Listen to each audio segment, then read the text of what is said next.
सभी के किचन और घर में कोई ना कोई दिक्कतें तो आती हैं, तो उन समस्या का समाधान करने के लिए मैं लेकर आई हूँ बहुत ही यूज़फुल टिप्स एंड हैक्स जो आपके काम भी आते हैं और आपको बहुत यूज़फुल भी लगते हैं। Hello everyone and welcome back to my channel. कैसे हो आप सभी लोग? आई होप कि आप सब बहुत ही अच्छे होंगे। तो चलिए आज का वीडियो शुरू करते हैं। तो फ्रेंड्स, कई बार ऐसा होता है कि दूध को हम बॉयल करने के लिए रखे हुए हैं, लेकिन दूध जो है ना वो तले से चिपकने लगा है। अब देखिए, दूध अगर तले से जलने लगेगा ना तो फिर पूरा ही दूध में जलने के बदबू आएगा, चाहे थोड़ा सा ही दूध क्यों ना जले। तो इससे क्या है ना, दूध फिर पीने लायक नहीं रहेगा। कोई भी इस दूध को पीना नहीं चाहेगा। जलने के बदबू आएगा तो क्यों पिएगा दूध? तो इसके लिए बढ़िया सा एक ट्रिक लेके आ चुकी हूँ, क्योंकि देखिए इतना सारा दूध को हम क्यों फेंकेंगे, क्यों वेस्ट करेंगे। तो इसके लिए आप ले लीजिए आम का पत्ता। ठीक है, अगर आपके पास पान पत्ता है तब तो और बढ़िया बात है। अगर आपके पास इनकेस पान पत्ता नहीं है तो आम का पत्ता सभी के पास होता ही है। अब आपको क्या करना है, पत्ता को अच्छे से धो लीजिएगा। धुलने के बाद इस तरह से आपको दूध में डाल देना है और डालने के बाद ना फ्लेम को एकदम से लो करके रखना है। ठीक है, लो फ्लेम में आधा सेकेंड के लिए इसको आप बॉयल कर लीजिए। फिर उसके बाद आपको क्या करना है, पत्ता जो है ना उसको दूध में डाल के ही रखना है। ठीक है, और दूध को कवर कर दीजिए एक प्लेट से, इस तरह से ढक करके रख दीजिए। 1 से 2 मिनट के लिए इस तरह से ढके रहने दीजिए। इससे आप देखिएगा जितने भी दूध का जला हुआ स्मेल है ना, वो पत्ता जो है ना वो एब्जॉर्ब कर लेगा। यानी कि दूध पहले जैसे फ्रेश हो जाएगा, दूध में जला हुआ स्मेल बिल्कुल भी नहीं रहेगा। बहुत ही यूज़फुल टिप है, ट्राई ज़रूर कीजिएगा। तो चलिए अब देख लेते हैं अगला टिप। तो फ्रेंड्स, जब हम मशीन में कपड़े को धोने के लिए डालते हैं तो साथ में हम सभी तरह का कपड़ा एक ही साथ में इस तरह से धोने के लिए डाल देते हैं। तो इससे ना कई बार हमें अंदाज नहीं होता है कि कौन सा कपड़ा का कलर छूटेगा और कौन सा कपड़ा का कलर नहीं छूटेगा। जिस कारण क्या होता है, कई बार कुछ कपड़ा ऐसा होता है ना जिसका कलर जो है ना हल्के से छूटता है, तो वो छूट जाता है, जिस कारण दूसरे कपड़े में लग जाते हैं, जो कपड़ा बेकार हो जाता है। तो इसके लिए एक बढ़िया सा ट्रिक लेके आ चुकी हूँ।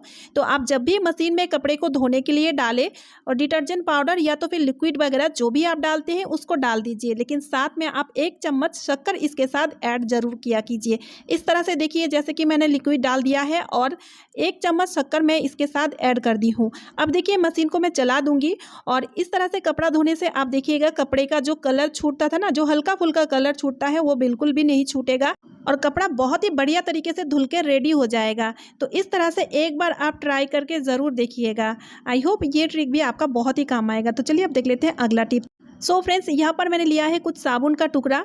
तो ये नहाने वाला साबुन है। अक्सर क्या होता है, नहाने वाला साबुन जब इस तरह से गल जाता है ना तो छोटा छोटा टुकड़ों में इस तरह से हो जाता है। तो उसके बाद क्या करते हैं, ये छोटा वाला जो साबुन है ना, यानी कि गला हुआ साबुन का इस्तेमाल हम नहीं करते हैं, यूज़ नहीं करते हैं और इसको हम फेंक दिया करते हैं।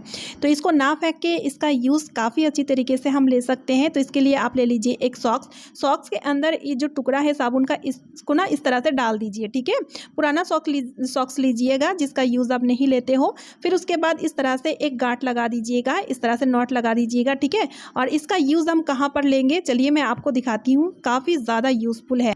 सो गाइस, अक्सर कई बार ऐसा होता है कि हम टॉयलेट यूज़ कर रहे हैं, टॉयलेट साफ़ सुथरा होने के बावजूद भी टॉयलेट में से एक अजीब सा स्मेल आता है। अब देखिए अचानक सा गेस्ट वगैरह आते हैं ना, तब हमें बहुत ही शर्मिंदा महसूस होता है। तो इसके लिए ये ट्रिक आपका बहुत ही काम आएगा। कोमोड का जो फ्लाश टैंक है वहाँ पर इस तरह से ये साबुन वाला जो मोजा है उसको आप डाल के रखें। तो जब भी आप इस तरह से फ्लैश करेंगे ना, तो आप देखिएगा जो साबुन का भीनी भीनी खुशबू है ना वो आता रहेगा, और दूसरा तो साबुन का जो झाग है ना वो आने की वजह से देखिएगा टॉयलेट हमेशा साफ़ सुथरा रहेगा। है ना, बढ़िया सा आइडिया। आई होप ये ट्रिक आपका बहुत ही काम आएगा। तो चलिए अब देख लेते हैं अगला टिप।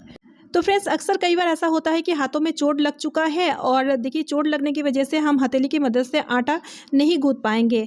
तो उस टाइम ये वाला ट्रिक आपका बहुत ही काम आएगा। पहले तो आप कढ़ाई में गर्म पानी चढ़ा दीजिए और उसके बाद आटा डाल दीजिए। आटा डालने के बाद इस तरह से थोड़ा सा चलाने से ही आप देखिएगा आटा जो है ना वो इकट्ठा हो जाएगा।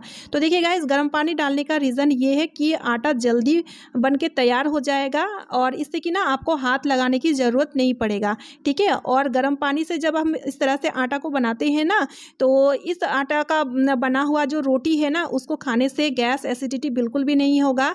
तो कई सारा फ़ायदा है अगर इस तरह से आप आटा को गूंथते हो। तो देखिए इस तरह से आटा इकट्ठा हो चुका है कितना ईजिली, तो हाथ वगैरह बिल्कुल भी हमें लगाना नहीं पड़ा।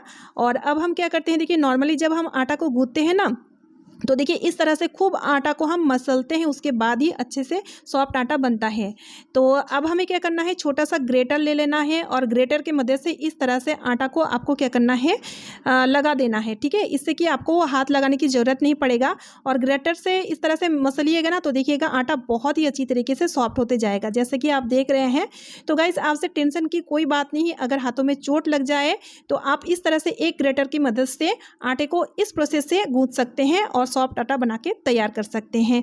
आई होप ये टिप आपका बहुत ही काम आएगा। सुई और रील को रखने के लिए अगर हमारे पास कोई ऑर्गेनाइजर नहीं रहता है तो हम क्या करते हैं, इस तरीके का बॉक्स में रख देते हैं और जिस वजह से ये बिखर जाते हैं, सुई भी बिखर जाते हैं और धागे का जो एंड है एक दूसरे के साथ मिलके उलझ जाती है। इससे कि बहुत सारा धागा जो है ना वो बर्बाद हो जाता है और जब हमें चाहिए होता है आसानी से मिलता नहीं, बहुत ही दिक्कत होता है। तो इसके लिए एक यूज़फुल टिप शेयर करना चाहूँगी। आपके पास अगर यूजलेस पेन है, सबसे पहले तो आप उसको ले लीजिए और जितने भी सुई है उसको इकट्ठा करके इस पेन में डाल दीजिए। इससे कि आपका सुई ऑर्गेनाइज रहेगा और जब आपको चाहिए होगा आसानी से आपको मिल जाएगा और इधर उधर पड़ा नहीं रहेगा। तो देखिए फ्रेंड्स, जब यूज़ के लिए सुई चाहिए होगा, पेन का ढक्कन खोल के इस तरह से आप सुई को निकाल लीजिएगा और यूज़ करने के बाद वापस से इस तरह से रख भी दीजिएगा। अब हम रील को कैसे रखें, क्योंकि देखिए धागे का जो एंड है वो एक दूसरे के साथ मिल जाता है फिर उलझ जाता है। तो इसके लिए आप क्या कीजिए, रील का ऊपर वाली पोर्शन में 2 कट लगा लीजिए, एक कट इस साइड में और दूसरे कट जो है ना वो अपोजिट साइड में। तो इस तरह से कट लगाने के बाद जो धागे का एंड है उसको इस कट में इस तरह से फंसा दीजिए। ऐसा करने से आपको धागे का जो एंड है वो आपको ईजिली मिल जाएगा और जो धागा फंस जाता था ना इधर उधर उलझ के, वो भी नहीं होगा। तो सभी रील को आप इस तरह से अरेंज करके रख सकते हैं जिससे कि आपके लिए बहुत ही आसानी रहेगा। तो है ना, ये टाइम का भी बचत होगा और काम भी इजी होगा इस तरह से करने से। अभी जो पेन है उसको बॉक्स में रख दीजिए। तो बस कैसी लगी ये टिप मुझे कमेंट ज़रूर करना।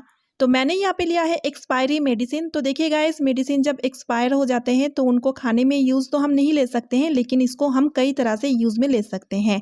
तो उनमें से आज एक बहुत ही अच्छा यूज़ बताने जा रही हूँ। तो इसके लिए आपको क्या करना है, आपको मेडिसिन ले लेना है। ठीक है, एक्सपायरी मेडिसिन आप ले लीजिए। अगर आपके पास एक्सपायरी मेडिसिन नहीं है तो कोई दिक्कत नहीं है, आप नॉर्मल मेडिसिन भी ले सकते हैं।